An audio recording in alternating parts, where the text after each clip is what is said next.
My name is Olivia Garrison, and 2 months after I buried the only father I've ever known, I stood in a courtroom holding the truth like a weapon. I handed the forged adoption documents to the judge, locked eyes with my stepmother Linda, and said, "You faked these to erase me, but I dug up what you buried. Before I take you back to where it all started, right at the edge of that casket, tell me where you're watching from in the comments below." This one's for anyone who's ever been lied to by their own family. Buckle in, they say grief is like a wave. But for me, it was more like a punch to the chest, followed by a slow suffocation. I was still reeling from the loss of my father, the man who raised me, taught me how to ride a bike, sneak peach cobbler before dinner, and drive on a rainy Atlanta night. The man who called me his baby girl every single birthday without fail. So when I stood there in the pew-lined funeral parlor of Westwood Baptist Church, clutching a damp tissue in one hand and my father's favorite tie in the other, I had no idea the real death I'd be mourning was something else entirely. Not love, not blood, but the illusion of family. The church was quiet but tense, like everyone had shown up for the spectacle more than the service. My stepmother, Linda, stood near the front with my half-siblings, Grant and Miranda, who hadn't shed a single tear. I was staring down at the casket when I felt a sharp tug at my elbow. "Linda, don't look so heartbroken," she hissed, low enough so only I could hear. "You're not even his daughter, so don't expect a dime." My breath caught. "What?" She didn't answer. She just shoved a manila envelope into my hands with red nails that gleamed like lacquered claws. Inside, folded and already crinkled at the edges, were adoption papers. Signed, dated, stamped, with my name on them. She looked me square in the face with a half-smile. "You might want to sit down for what comes next." Before I could respond, Mr. Greaves, the family lawyer, stepped forward near the pulpit like it was part of the funeral program. "With the family's permission," he said, voice smooth as marble, "I'll read a brief statement from the estate." I still had no idea what was happening. I looked around, confused. Surely this wasn't the time. But Linda gave him a nod like she was leading a corporate boardroom, not a funeral. Mr. Greaves cleared his throat and began. "The estate of William Garrison is hereby transferred to his legal children, Grant and Miranda Garrison, due to Olivia Garrison's status as a non-biological child and based on the enclosed documentation. She is not entitled to inheritance." I felt the room tilt. People turned. Whispers started. I tried to speak, but nothing came out. My heart pounded so hard I could feel it in my ears. The air had been sucked from the room. "Wait, what?" My voice was barely audible. Linda turned to the gathered crowd and made a show of putting her arm around Grant. "He loved Olivia, sure, but legally, she wasn't his. It's all here, clear as day." Mr. Greaves added, "The papers have been verified." His tone was all business, cold, detached, like I was a clause on a spreadsheet. A few heads turned toward me, pity and curiosity mixing like cheap perfume. Grant was already talking about what he'd do with Dad's Corvette. Miranda was smiling.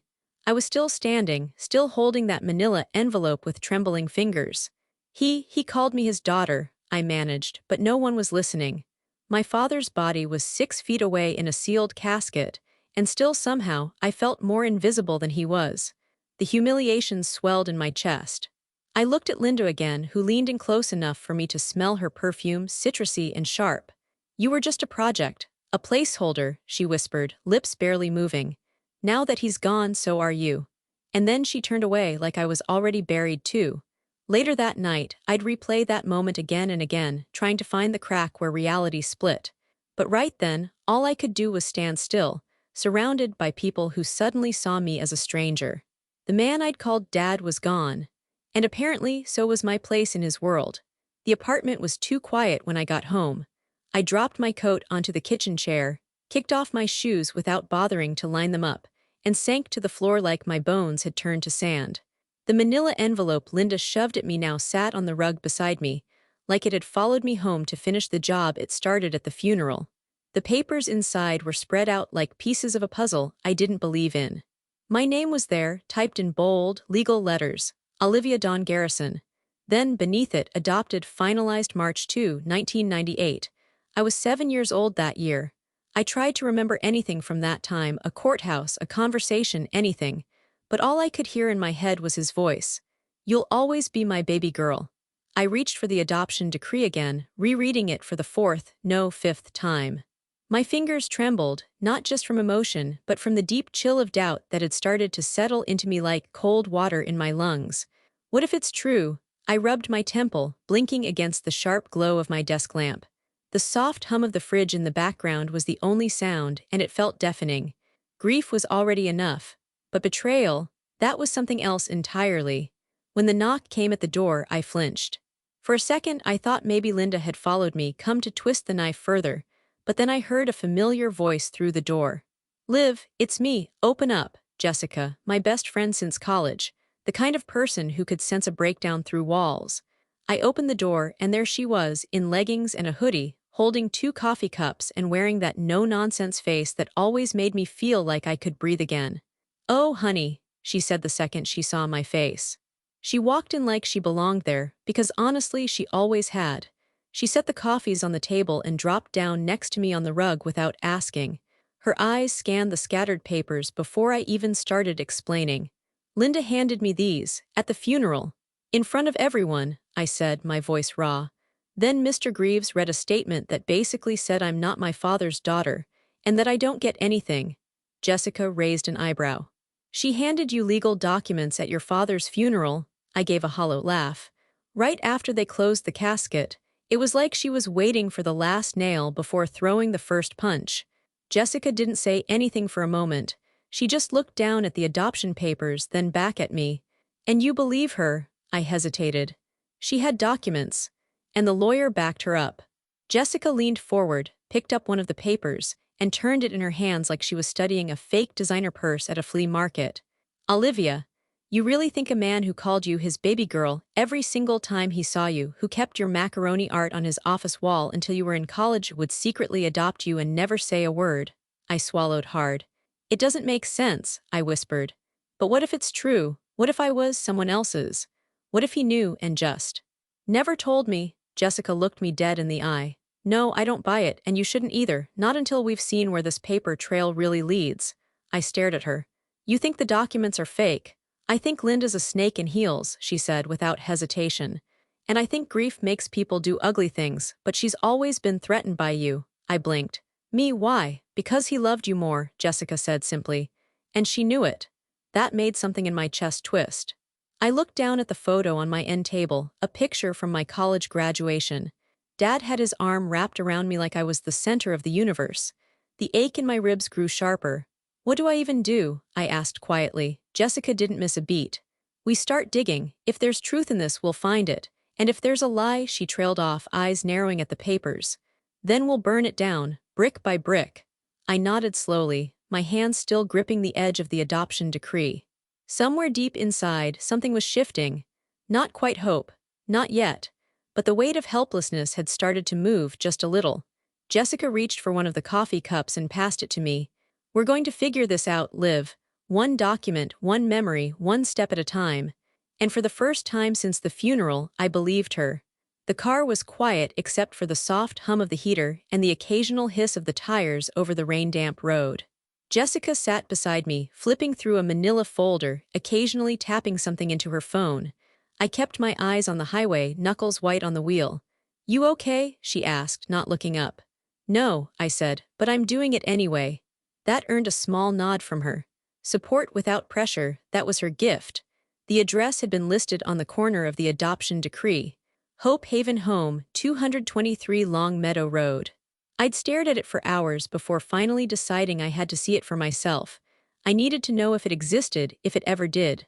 "Hope Haven," Jessica repeated. "Sounds like a place they send orphans in Victorian novels." I smirked in spite of myself.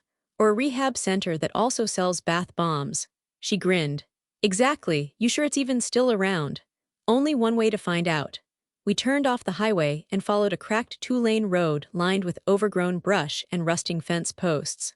The GPS went silent 3 miles back, and there wasn't another car in sight. I kept glancing at the printed page with the address in the passenger seat, like the words would rearrange themselves and offer me a way out. But they didn't. Jessica adjusted the heat, rubbing her hands together. "You ever remember being here, like anything, a sign, a building?" I shook my head. "I was 7 when those papers say the adoption happened. But all I remember is living with Dad. Nothing before that. No flashbacks, no old photos. Just birthday parties with balloons shaped like dinosaurs and his terrible pancakes on Saturdays. Jessica paused. Liv, have you ever considered maybe he didn't adopt you? I blinked. What do you mean? She looked at me carefully. What if Linda made it up, like faked the paperwork? What if this place never had anything to do with you? I didn't answer. I didn't want to say it out loud, but the idea had haunted me since the moment Linda shoved those documents into my hands. Either I was never his, or I was his, and someone was trying to erase me. Both options hurt. I turned down the last road listed on the printed map. It was barely paved, full of potholes, and wound between gnarled trees that seemed to lean inward like they were trying to hide what was at the end. There. Jessica sat forward, pointing through the windshield. A rusted chain-link fence stood crooked across a gravel lot. Behind it, partially hidden by brambles and vines, was a building, or what was left of one. The roof had collapsed. One side was blackened by fire, its windows gaping open like mouths mid-scream. The front steps crumbled into a sagging porch, and above it, barely visible beneath layers of graffiti, were the faded letters, Hope Haven Home. I parked the car slowly, engine idling. Jessica let out a long breath. Well, it's definitely real. Or was, I whispered. We got out, boots crunching over gravel and wet leaves. A cold wind cut through my coat, but I barely felt it. The gate was hanging open. I pushed it aside and we stepped onto the property. The ground squelched beneath our feet, soggy from last night's storm. Up close, the building was even worse. Entire walls had caved in, beams sticking out like broken bones. Most of the graffiti was nonsense, tags, swears, symbols, but someone had painted a cracked heart in red above the doorway. Beneath it, a single word, left. Jessica took a slow step back. Okay, this place is giving horror movie vibes. I don't like it. I didn't respond. I walked forward, stepping over bricks and soggy newspapers. My heart was pounding, not in fear, but in something closer to grief. What if this really was the place where my life before Dad ended? What if this was where I was dropped off, forgotten, until he came to collect me? I stood in the ruined doorway, trying to imagine myself here.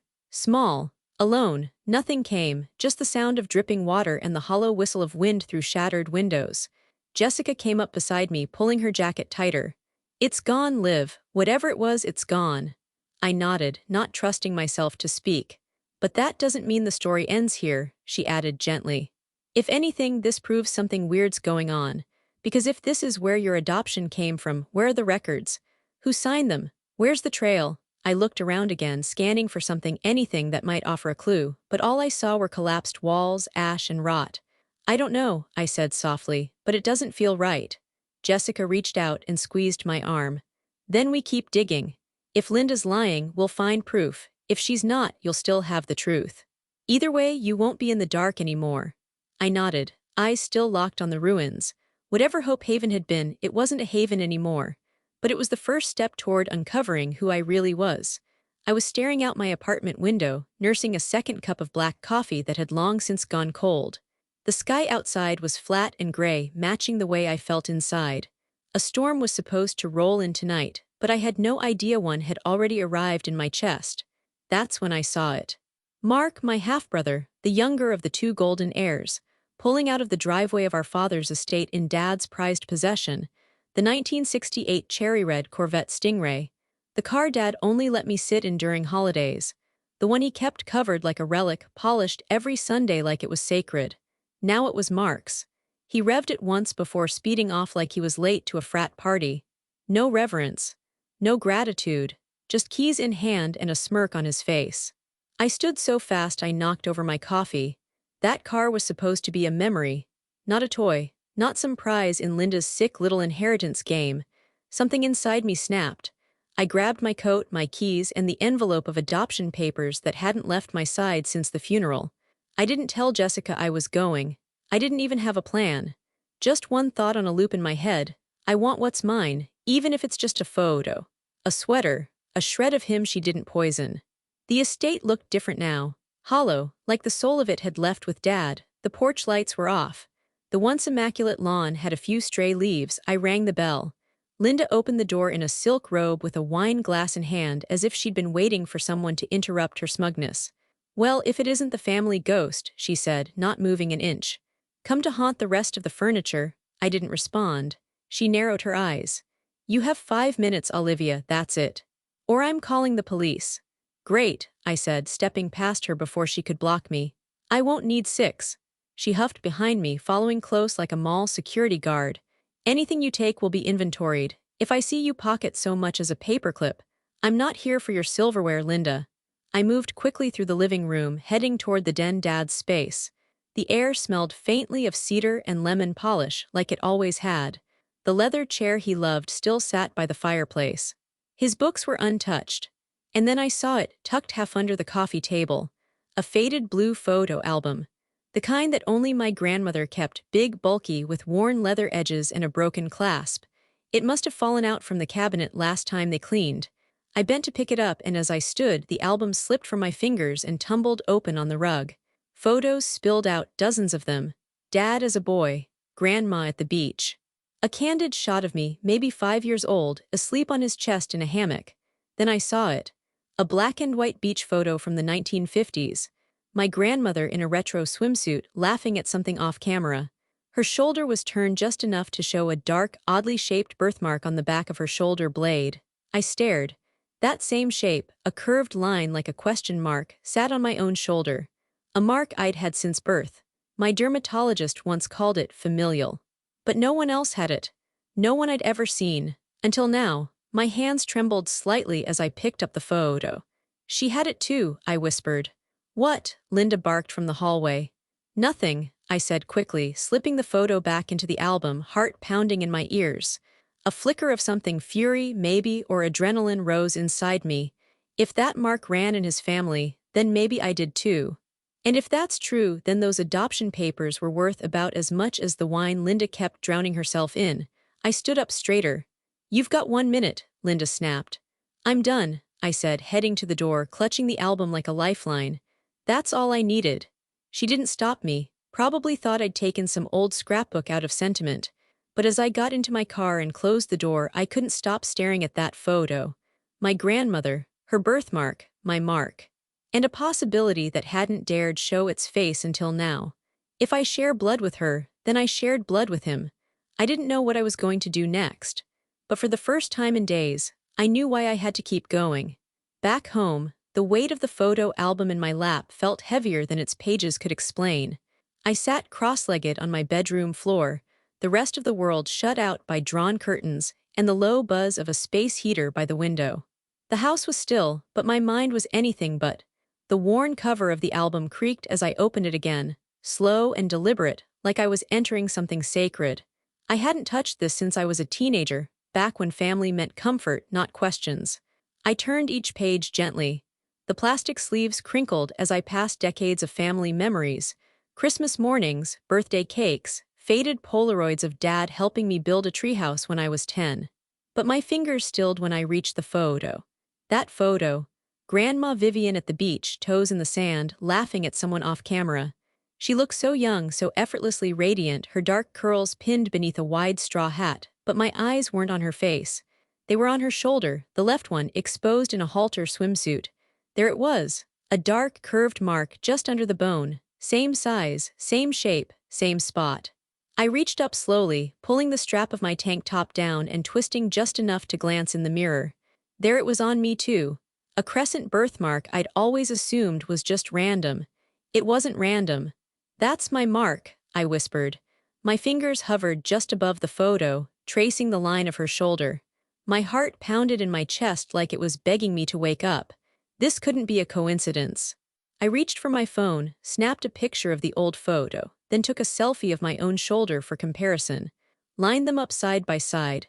Identical, same shape, same location. A biological fingerprint passed down like a secret. I leaned back against the wall, staring up at the ceiling. If Grandma Vivian had the mark and I had it, that meant she and I were connected by blood. And she was Dad's mother. I sat forward, the pieces clicking faster now. If Grandma was my biological grandmother, then how could I not be Dad's daughter? The adoption papers said otherwise. But this birthmark didn't lie. I opened my laptop and typed into the search bar, "Are birthmarks hereditary?" Dozens of results popped up: medical journals, articles, parenting forums. I clicked through them, scanning. Some birthmarks, especially pigmented ones, can be inherited. location and shape can repeat across generations. I leaned back, goosebumps rising on my arms. If Linda faked the documents, if she somehow had these papers forged, that would explain everything. The sudden reveal at the funeral, the timing, the cruel delivery. Mr. Greaves had said the documents were authentic, but maybe he hadn't looked close enough. I opened a new search. Atlanta Document Examiner, Private Investigator. I didn't know what I was looking for yet, but I knew this wasn't over. Not by a long shot. The birthmark wasn't just proof of something physical. It was proof of a lie. I'd believed I was abandoned. Illegitimate, a mistake taken in out of pity. But now I saw the first thread unravel. This wasn't about loss anymore. It was about theft. Linda had stolen something, my place, my name, my truth, and I was going to take it back. Not for the money, not for the house or the car or the estate. For him, because if I was his daughter, I had every right to mourn him out loud. No more silence. No more letting Linda rewrite the ending.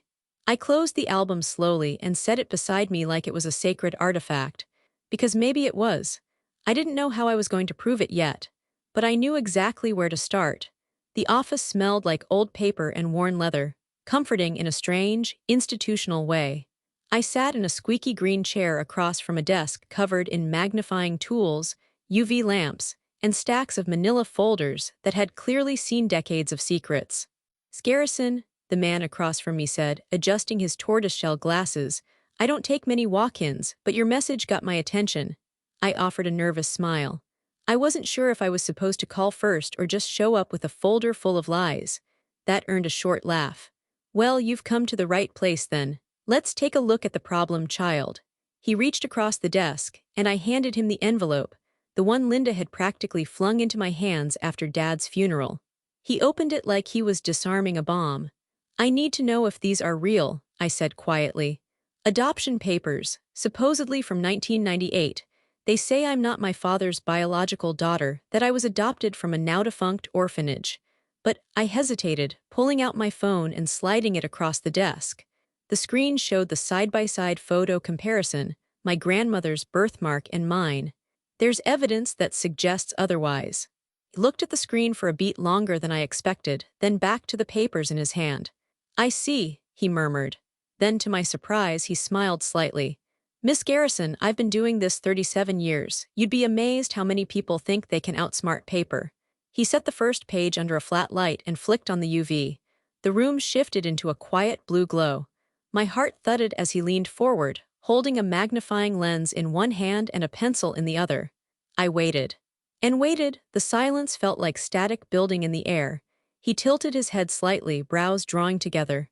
"Huh. Huh as in good huh or bad huh?" I asked, trying to keep my voice calm. He didn't look up. "Interesting choices." Then he pulled the paper closer, pointed to a faint signature at the bottom. "This ink is too fresh for 1998. Pigment age doesn't match the stamp date. Not even close. Probably printed within the last 5 years." I blinked. "So they're fake." "Very clever forgeries," he said, nodding. "But yes, fake." My breath left me all at once. I wasn't sure if I was going to laugh or cry. "She lied," I whispered. "She actually lied. She faked legal documents at his funeral to cut me out." Mr. Deeks sat back, watching me. "It happens more than you'd think. But this isn't amateur work. Someone knew how to layer stamps, age edges, even replicate a seal. But you know what gave her away?" He pointed at the font. "This typeface wasn't even in use until 2007. A baby detail, but a loud one." I stared at the papers like they'd personally betrayed me. "So what happens now?" "I'll prepare a full report," he said, "with a detailed breakdown of every inconsistency. Paper source, ink analysis, stamp age, signature overlay. You'll have something solid in your hands by the end of the week. Admissible if it comes to that. Admissible, court, inheritance, my father's name." I felt the blood rush to my ears. "Miss Garrison," he said more gently now, "I don't know what your stepmother was hoping to gain, but if this was an attempt to erase you, she failed, badly." My throat tightened. I nodded. "Thank you. I needed someone to say it, to confirm I wasn't crazy." "You're not," he said, packing the papers into a secure folder. "You're the daughter of a man who clearly loved you. Someone just wanted that love to look less permanent on paper." I stood, legs shaky but steadier than they'd been in weeks. As he handed me a receipt and a business card, he added, By the way, people don't fake adoption papers unless there's a lot of money on the table. I paused in the doorway. There is, he nodded once. Then buckle up. If someone's willing to commit forgery, they're probably not done lying yet. I walked out into the cold, early spring air with the kind of clarity that only comes after weeks in the dark. Linda had lied. And I was finally starting to build the truth with evidence. The Atlanta precinct wasn't what I expected. It was quieter. No shouting, no dramatic clacking of keyboards, just a hum of quiet tension and the occasional buzz of a phone. Fluorescent lights flickered faintly overhead. I sat in a stiff plastic chair across from a woman whose expression gave absolutely nothing away. Detective Marla Brooks. Mid-40s, pressed shirt, sleeves rolled up just enough to show she got things done. Her eyes, dark, clear, rested on me like she was studying a file even before she touched the one in front of her. I passed the envelope across the desk. This is everything. The forged adoption papers and a full forensic analysis by Mr. Deeks, I said, trying to keep my voice steady. He's a certified document examiner with over 30 years of experience. She didn't respond right away. Just opened the file and began reading in a silence that made my skin itch. I sat still, fingers clasped tightly in my lap. The weight of it hit me again, how surreal it was to be here in a police station reporting my own stepmother. But I couldn't back out now. I'd made it this far. After a few minutes, Marla let out a slow exhale through her nose. Deeks knows his stuff, she muttered, flipping to the page that showed the analysis of the ink, the mismatched paper stock, and the telltale error in the typeface. These are not original documents. I swallowed. So she faked it. That's enough to open a case. Marla leaned back in her chair and finally looked me in the eye. If this report holds up, and I have every reason to believe it will, then yes, this is criminal fraud. And if these documents were used to interfere with a legal inheritance, she whistled softly. Your stepmother's in deep trouble. A strange mix of relief and fear rushed through me. I didn't want to believe it, I said quietly. But she shoved those papers into my hands at my father's funeral. Of everyone, said I wasn't his daughter, that I wouldn't get a dime. Marla's face didn't soften, but she nodded slightly, a signal that she understood. And you're saying your father never told you anything about being adopted? Never, not once, and I have a birthmark identical to my grandmother's. I think that paperwork was a cover-up, a way to disinherit me. Looks like you might be right, she said, scribbling a note in her pad. I'm going to need to speak to Mr. Deeks directly. Then I'll bring this to the DA's office. Her pen stopped. But Olivia, she added, her tone sharpening just slightly, I need to warn you, cases like this, they get messy. Family, money, death, people do stupid things when they think no one's looking. So if there's more beneath the surface, it's going to come out. And it might not be pretty, I nodded. I'm not looking for revenge, I just want the truth. She studied me for a second longer, then closed the file and stood. All right, let's get started. I was making tea when my phone rang. Unknown number, I almost didn't answer, but something in my gut told me to pick up. Olivia Garrison, the voice on the other end asked. Yes, it's Detective Brooks, you might want to sit down. I didn't sit, I gripped the edge of the counter so hard my fingers ached. What is it? There was a pause on the line too long. We executed a warrant this morning. On your stepmother's lawyer, Benjamin Royce. I blinked. Wait, Royce, the family attorney. The one who stood next to your stepmother during the funeral reading, yes.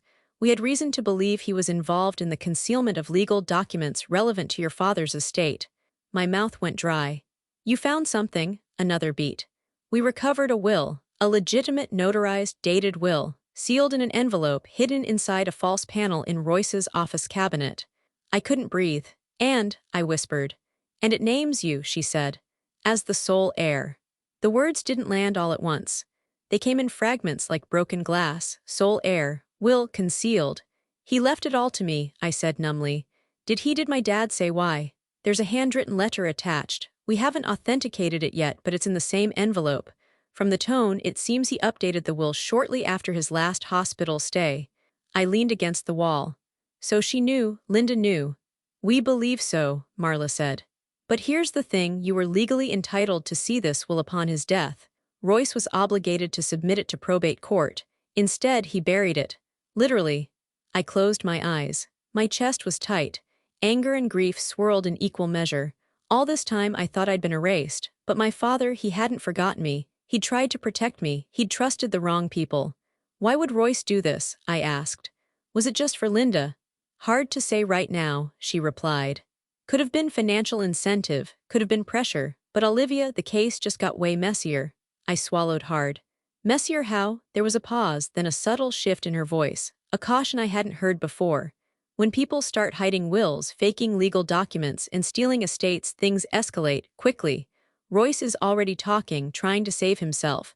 And based on what he's said so far, your stepmother may have had help from more than just him. My stomach turned. Like who?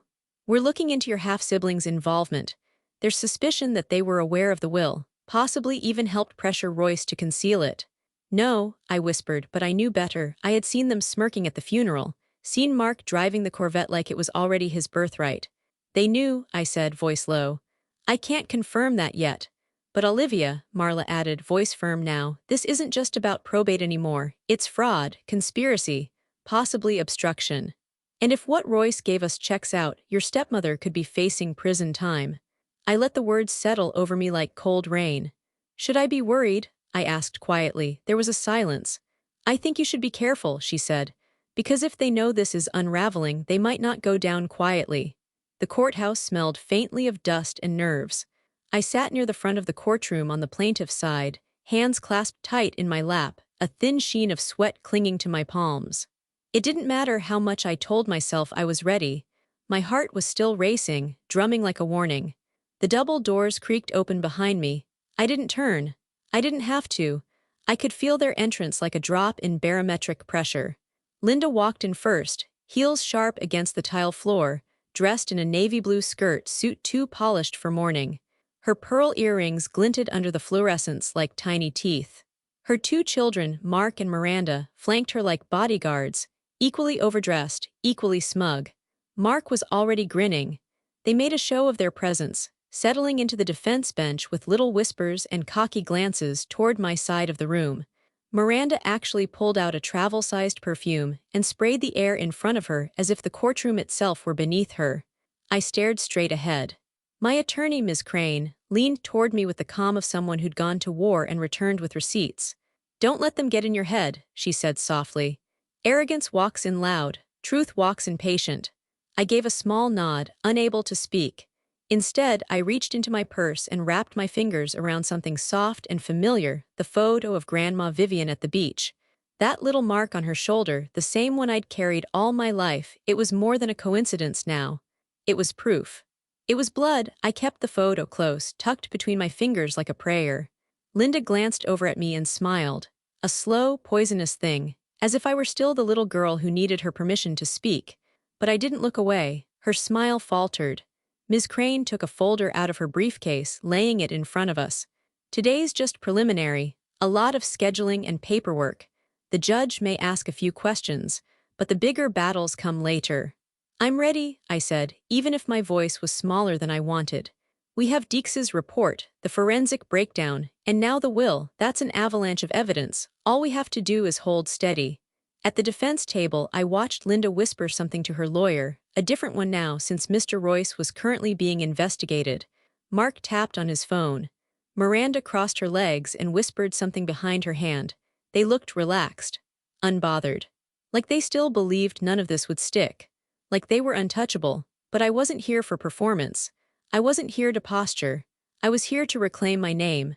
A court officer called the case number and everyone stood as the judge entered. I stood too taller now despite the weight of everything that had brought me here. And as I slipped the photo of Grandma Vivian back into my pocket, I felt something shift inside me. Not hope. Resolve. I wasn't backing down, not this time. The final hearing felt like stepping into the center of a storm I had been circling for weeks. Everything was laid out now. The lies, the forged documents, the hidden will. It was no longer just my suspicion against Linda's smug dismissal. It was evidence, undeniable and sharp. I sat at the witness table in the middle of the courtroom, hands folded tightly in my lap, as Ms. Crane walked me through each question with calm precision. Miss Garrison, she said, her voice even, can you explain to the court your relationship with your father, William Garrison? I looked toward the bench. The judge, a stern woman with reading glasses perched low on her nose, nodded at me gently. Behind her, the state seal seemed to press down like a quiet reminder. This was real. This was law. I inhaled. He raised me. From the time I was a little girl, he was my world. He taught me how to ride a bike. He packed my lunch for school every morning until I insisted I was too old. He called me his baby girl until the last time I saw him alive. A lump rose in my throat, but I didn't let it break me. Whether or not there's a matching DNA strand doesn't matter to me, I added. But I know in my bones I am his daughter. Not just in the way I was loved, but in the way he made me feel seen, chosen, permanent. There was a pause in the courtroom. Silence I didn't expect, heavier than judgment. It felt like acknowledgement. Ms. Crane nodded and moved on. And are you aware of the will recovered from Mr. Royce's office? Yes, I've read it. Can you tell the court who it names as sole heir? I looked straight at Linda then. Me. From the defense table, I heard Miranda gasp. Mark muttered something under his breath that earned a sharp elbow from their lawyer. Linda's mouth was tight, her eyes trained not on me but on the judge. Cracks were showing. Ms. Crane submitted the certified copy of the will to the bench, along with the forensic report from Mr. Deeks, and a comparison analysis showing the forged adoption papers. Your Honor, she said, we're not just looking at a case of inheritance confusion. We are looking at an intentional effort to commit fraud, falsify legal records, and manipulate the distribution of a man's estate, all for personal gain. Linda's new lawyer, a younger man with slicked-back hair and an air of scrambling desperation, stood quickly. Objection, Your Honor, we still contest the authenticity of the forensic report. The chain of custody, denied, the judge said firmly, not even glancing at him. Mr. Deeks's reputation precedes him and the report has been reviewed. Continue. He sat flushed. That's when Linda stood, ignoring protocol, ignoring even her attorney. This is ridiculous, she snapped. And was confused at the end. He didn't know what he was doing. He changed that will under stress. We were the ones who cared for him, not her. She didn't even visit him every week. Mrs. Garrison, the judge interrupted sharply, you are not permitted to speak unless called upon. I was his wife, Linda barked. You think he would give everything to her and nothing to us? She's not even his blood. The judge raised a hand and the bailiff stepped forward. The courtroom stirred. I sat still. Centered, watching Linda's carefully curated mask crumble in front of everyone. He raised me, I said clearly, speaking out of turn but not out of place. He chose me, you just married into his life, I was his life. The judge slammed the gavel once. Order in the court. Mark stood up. This is bull, sit down, the judge snapped, her voice ringing through the chamber. The room fell into stunned silence. Even Linda, red-faced, dropped back into her seat with a bitter glare. The judge leaned forward, fingers steepled. I will take all evidence under advisement before issuing a ruling. But let me be clear, fraud, obstruction, and manipulation of estate proceedings are taken very seriously in this court. If these documents are proven to be forged, and all signs suggest they are, this will have serious legal consequences for everyone involved. She glanced toward me. Miss Garrison, you may step down. I stood. Not with pride. Not with triumph, with clarity. I had said what needed to be said. And the truth was no longer mine alone, it was in the record now. Unshakable, unavoidable. The courtroom was packed tighter than it had been all week. Reporters had caught wind of the forged will scandal, and though cameras weren't allowed inside, the low murmur of anticipation buzzed through the seats like static. I sat at the plaintiff's table, motionless. I wasn't praying. I wasn't hoping. I was waiting. The judge entered without fanfare, just the sharp echo of her heels across the tile. She took her seat, glasses perched low, the expression on her face unreadable. After review of the submitted forensic analysis, supporting documentation, testimony, and the newly recovered will, she began, the court has reached a decision regarding the estate of William Allen Garrison. I didn't breathe. The will found in the possession of former attorney Benjamin Royce is deemed valid. It is consistent with legal standards and shows no signs of tampering or coercion. Further, the forensic examination has confirmed beyond reasonable doubt that the adoption documents previously presented were fraudulent in origin, constructed with materials and ink inconsistent with their stated date. A collective gasp rippled through the room. I heard Linda suck in air like she'd been slapped. The judge continued, steady and final.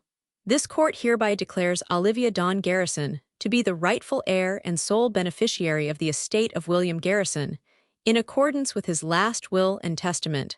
Every muscle in my body felt suddenly weightless. Additionally, the judge said, turning her gaze to Linda. This court recommends a full criminal investigation into the fraudulent documentation and the deliberate concealment of legal material. Charges may include forgery, fraud, conspiracy to obstruct justice, and interference with the probate process. Mark stood so fast his chair toppled behind him. "You've got to be kidding me." "Sit down, Mr. Garrison," the judge snapped, her gavel slamming once. Miranda swore under her breath, eyes darting between me and her mother. But Linda, she didn't speak. Didn't move. She just stared ahead, her hands trembling slightly in her lap. Her mouth was slack, shocked into silence. The same woman who had sneered at me beside my father's casket now looked like she didn't recognize the room she was in. Like it had all come undone too fast to catch. I stood slowly, each step deliberate as I crossed the aisle between us. She blinked up at me as if she expected me to gloat or scream or slap her. But I didn't. I leaned in close, just enough for her to hear. "You tried to erase me," I whispered, voice steady. "But I was his daughter all along. And now, everyone knows it." I didn't wait for a reply. I turned, walked out of the courtroom, and didn't look back. Behind me, the room erupted in murmurs. I heard my name, I heard my father's name, but I didn't care what they were saying. All I cared about was the weight that finally lifted from my chest. I had been buried under their lies, and I had dug myself out. The study still smelled like him. Faint leather, old books, and that subtle cedar scent he always carried on his sweaters. I sat at his desk, my desk now pen in hand, not rushing. The sun filtered through the tall windows, casting a warm gold over the polished wood and the row of picture frames I'd carefully arranged. One of them was from the day I graduated college, Dad beaming, arms around my shoulders like he never wanted to let go. That smile was mine again. I wrote slowly, deliberately. "Dear Jessica, I would have drowned if not for you. You showed up with coffee, but more than that, you showed up with belief. When I didn't know who I was, you reminded me who he said I was. That saved me." The second note was to Ms. Crane, and the third for Detective Brooks. Just as I signed her letter, my phone rang. Her name lit up the screen. "Detective, they've been indicted," she said without preamble. "Linda and Royce both. Forgery, fraud, obstruction, it's official now." I leaned back in the chair and exhaled. "Thank you," I said quietly. I'm glad my father can rest now, knowing I fought for what he gave me." She didn't speak for a second, then said gently, "He'd be proud." As the call ended, I sat in the silence for a while longer, running my hand along the grain of the desk. This house wasn't haunted anymore. It was home. The dining room glowed with soft amber light, the kind that made everything feel warmer than it was. Outside, the autumn wind stirred leaves across the long front lawn, but inside, laughter curled through the air like music. Jessica passed a bowl of rosemary potatoes to Detective Brooks, who had, surprisingly, kicked off her heels at the door and was now sipping red wine with a quiet smile. Mr. Deeks wore his usual sweater vest, but tonight there was a little sparkle in his eyes that hadn't been there before. I watched them all with a full heart. This was my table now, my home, and I'd chosen every soul at it with care. "To the Haven Foundation," Jessica said, raising her glass. We all followed suit. "To giving people the truth they deserve," I added, and we clinked glasses with a soft chorus of cheers. Later, while the last of the dessert plates were being cleared, I slipped into my office. The door stayed open, just wide enough for the hum of voices to drift in from the dining room. On the wall beside my desk, framed in simple black wood, hung a copy of my father's final will. Next to it, the photograph of Grandma Vivian at the beach. And beneath both sat the album that started it all, worn, slightly crooked, forever sacred. I touched the edge of the frame gently. "He didn't leave me behind," I whispered. "They just tried to bury the truth." And then I smiled, steady and sure. And I dug it back up. That was the end of my story. When Mr. Deeks chose to risk his reputation by calling out those forged documents, he could have easily looked the other way. He didn't owe me anything. But he stood by the truth. Did he do the right thing, or would you have handled it differently? Tell me in the comments. And if this story moved you, don't forget to like and subscribe. I'd love to share more with you.